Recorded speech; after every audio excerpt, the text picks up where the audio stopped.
కురుక్షేత్రం పేరు వెనుక నిజమైన కథ ఏంటో మీకు తెలుసా?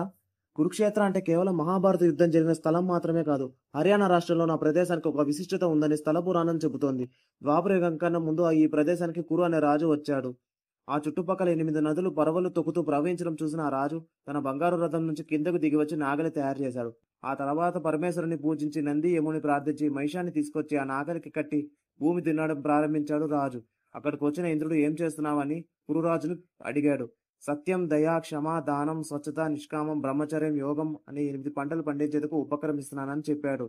ఆ తర్వాత శ్రీ మహావిష్ణువు స్వయంగా దిగివచ్చి అదే ప్రశ్న అడిగితే ఇంద్రుడికి చెప్పినందే విష్ణువుకి చెప్పారు కురురాజు. అయితే విత్తనాలు లేవని అడిగితే తన శరీరాన్ని అప్పగించాడు కురురాజు. అప్పుడు ఏ వరం కావాలో శ్రీ మహావిష్ణువు కురురాజుని కోరగా అప్పుడు కురు మహారాజు తను మరణించిన తర్వాత ఈ ప్రాంతం తన పేరుతో వర్ధిల్లాలని, ఇక్కడికి పోయిన ప్రతి ప్రాణి స్వర్గానికి చేరుకోవాలని కోరారు కురురాజు. తన కోరిన కోరికను నెరవేరుస్తా అని శ్రీ మహావిష్ణువు రాజుతో చెప్పారు. అలా కురురాజు క్షేత్రంగా మలచాలనుకున్న ప్రదేశం కురుక్షేత్రమైంది.